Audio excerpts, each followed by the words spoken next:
Quando eu era jovem, no Brasil só se publicava em termos de filosofia. O que mais se publicava, melhor dizendo, era Heidegger, era Kant, eh, era algo da filosofia do século XX, quase nada escolástico, nada dos neotomistas, que são uma corrente importantíssima do século XX, e, portanto, isto perfazia o retrato de um mercado editorial bastante pobre. E muitas cabeças foram formadas por estes autores, cujas obras têm um limitado alcance do ponto de vista metafísico e gnoseológico, e o resultado é o que vemos hoje. Professores, intelectuais da área de filosofia que não conseguem nem sequer sair das questões básicas atinentes à linguagem, questões que os medievais, por exemplo, logo no início da sua formação, ultrapassavam com o estudo do trivium e do quadrivium, a relação entre verbum mentis, o verbo da mente, o conceito e a realidade das coisas, etc., mesmo no plano da lógica. Então, era um mercado editorial pobre.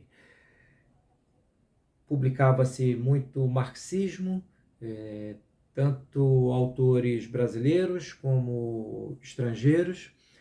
Então, toda a intelectualidade que se formou, ensinada por professores da década de 50 e 60, o que se forjou a partir da década de 70 foi um universo muito limitado, restrito. E isto acaba por trazer reflexos na política anos depois. Pois muito bem, eu adoto como método de manutenção da sanidade ver pouco ou quase nenhum noticiário, porque minhas esperanças políticas já há muito tempo são nenhumas, mas vale dizer que eu, que sou um pessimista, ou melhor, um realista, quando vejo o mercado editorial brasileiro atual, reconheço, confesso que me dá um certo alento. Vou dar um exemplo aqui. Volta e meia eu divulgo trabalho, venho divulgando há anos trabalho de várias editoras, e não só daquelas que tinham algum contato comigo, seja como coordenador de coleções, seja como autor. Então vou dar um exemplo aqui desta obra importante do padre Garrigou Lagrange, que é Dieu, son existence et sa nature, que ganhou uma edição recente da Molokai, Deus, sua existência e sua natureza, solução tomista das antinomias agnósticas. O padre Garrigou é realmente um dos grandes autores do século XX, não só em termos de obras ligadas à espiritualidade, mas também do ponto de vista filosófico, propriamente na escola neotomista. Então é de se louvar. Essa edição aqui tem em 2 volumes também, ela saiu em 2 volumes, e é um livro, uma obra densa. Deixa eu fechar aqui um pouquinho essa cortina por causa do som. Vou ler aqui um trechinho dela, indico aos alunos ou amigos que estudam filosofia. A certa altura, o padre Garrigou fala daquilo que se convencionou chamar de prova da existência de Deus a partir do desejo natural dos homens por perenidade. Se partirmos dos bens finitos, a saúde, os prazeres do corpo, as riquezas, as honras, o poder, a glória, o conhecimento das ciências, as alegrias do espírito e da alma, será preciso insistir na sua multiplicidade e finitude. e mais ainda em sua imperfeição, seu limite.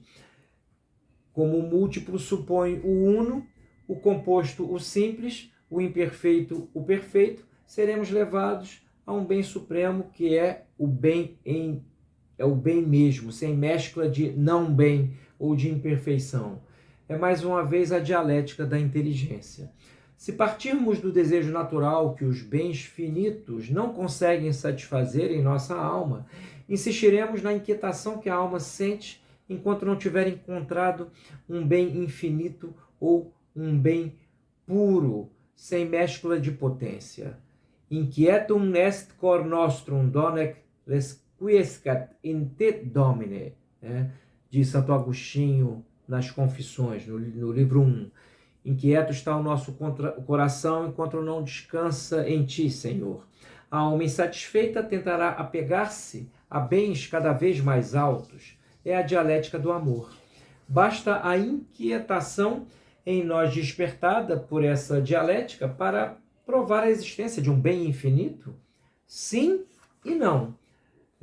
E aqui o Garrigou cita alguns autores, mesmo entre os tomistas, que refutam esta prova da existência de Deus pela via do desejo natural da natureza, do apetite de bem em toda a natureza. Então é uma máxima muito conhecida dos escolásticos. A natureza não se frustra nos seus apetites. Então, a leitura, isso aqui dá pano para muitas mangas, mas este vídeo aqui, nesta manhã de sábado, ensolarada aqui no Rio de Janeiro, é um dos que eu venho fazendo, de divulgação do trabalho de diversas editoras. A tradução me parece muito boa, isso é um problema também para nós, encontrar bons tradutores.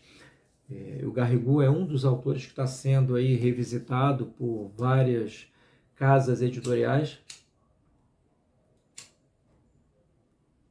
Um exemplo é o autor de livros e o próprio Santo Tomás, se pensarmos que a editora Eclésia lançou recentemente a Catena Áurea de Santo Tomás, e várias outras obras, Santo Afonso de Ligório, enfim, autores importantes que estavam esquecidos devido a um preconceito